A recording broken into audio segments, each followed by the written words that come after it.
Why should a patient consider maintenance therapy if they are in a complete response?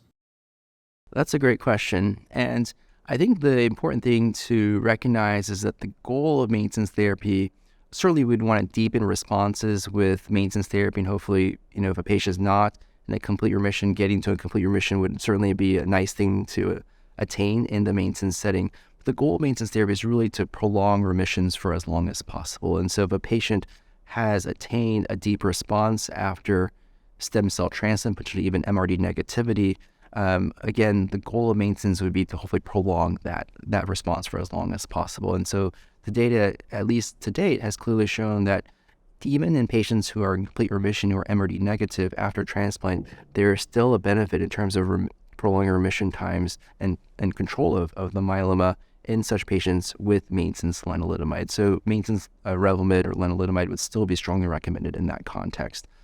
Now, I think a question that we often see in the clinic and we often see in our patients is that there are patients, for instance, that have been on maintenance therapy, maintenance lenalidomide, for many years. Sometimes they've been on maintenance therapy for 3, 4, 5, 6, 7 years. And the question is, can we stop maintenance therapy? And particularly in patients who have remained in complete remission, potentially MRD negativity, and even better, sustained MRD negativity, which means that you had repetitive bone marrow showing MRD negativity on repeat bone marrow biopsies. And so this is a really active area in myeloma research because, to be honest, we're probably over-treating some patients, and some patients may not need to be on maintenance therapy indefinitely who are in such situations regarding their myeloma.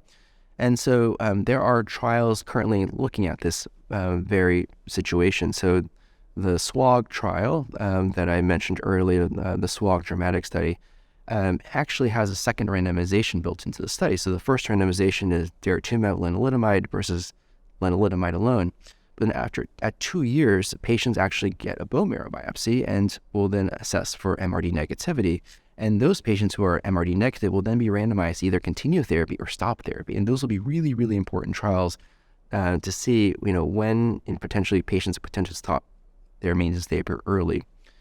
Without such data currently available, I think it's just a very important conversation to have with your physician and in terms of the risks and the benefits.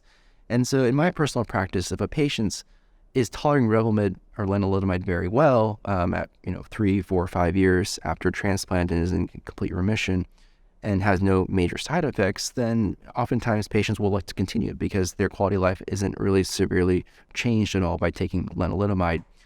On the other hand, if a patient's quality of life is impacted in some adverse way, if they're having chronic diarrhea from lenalidomide, if they just feel fatigued, if they feel poorly, I think despite dose reductions or despite other supportive measures, then I think it's very reasonable to even consider stopping at that point just in lieu of the quality of life.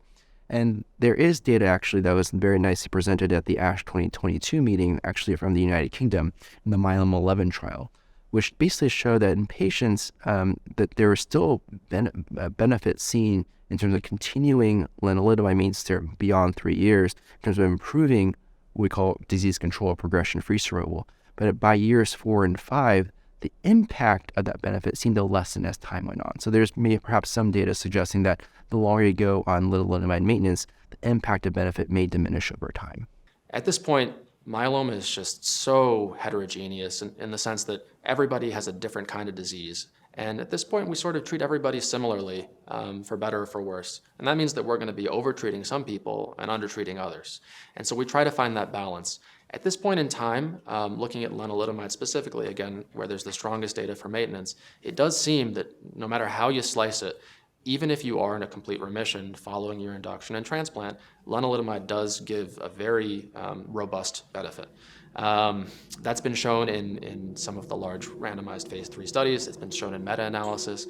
And then most recently, it's been shown in a very nice trial, the MRC11 trial out of England, basically. And this was a sort of complicated trial, but in the end, it had a randomization following transplant to either lenalidomide or observation. And here it was, again, the knockout results that you would expect, where people who were getting lenalidomide basically had double the progression-free survival, something like 32 months versus 64 months. And that benefit was retained specifically for patients that had even achieved a complete remission. And as you mentioned, the big topic is MRD negativity. And so even there, as you can imagine, the benefit was a little bit less, but it was still very appreciable and significant. So patients that were MRD negative following their transplant, even they did benefit from a course of lenalidomide maintenance. In all comers after transplant, even if you're in complete response, if you stop therapy, there's still a risk of the disease coming back. And so that's what's been shown in these randomized trials, is that you're really trying to prevent progression-free survival. But this is why I mentioned, I think MRD has really, has become a very important surrogate marker for progression-free survival, because even beyond getting a complete remission, those patients who can achieve an MRD, which is detecting 1 to 10 to the minus 6 cells, so basically the deepest level of remission that we can achieve, I think we feel safer then to stop therapy, because we know that MRD negativity correlates with long-term outcomes. And so CR is not necessarily the best surrogate, and this is why many of these studies are using MRD as a surrogate marker. So what is a complete remission, and what is a remission at all? A remission means that the disease is at a very low level, but you are not in a cure. The disease still is there and it's lingering, but it's not causing any harm to you at this moment in time. If left unchecked, the disease would continue to grow, and in the future could cause harm, could cause a fracture, kidney problems, etc. So maintenance therapy is a way of ensuring that the disease does not come back as soon. And it just delays the relapse for many, many, many years. So complete response does not mean that every myeloma cell has been eradicated from the body. It just means that they're below the threshold of detection. And with more sensitive techniques like minimal residual disease testing, we know that a lot of patients in complete response still have clearly measurable myeloma cells in their body. So these initial induction and consolidation strategies for the majority of myeloma patients don't necessarily equal cure, unfortunately. So the idea behind doing maintenance therapy, even if you're in a complete response, again, is to keep those few remaining myeloma cells at bay and prevent them from taking hold and cause symptomatic disease again. If a person is MRD negative, can they stop maintenance therapy? I think that's a really good question that we haven't yet finalized, but it's actively being studied under multiple clinical trials. This is something we'd like to do because ultimately we feel that patients are best off when they're not on any treatment at all. And we just need to find out which patients would benefit from that. So measuring minimal residual disease is the most sensitive way of finding the disease in the body. And if it's not detectable using the most sensitive technology, there's a good chance that patient's remission might be longer without maintenance.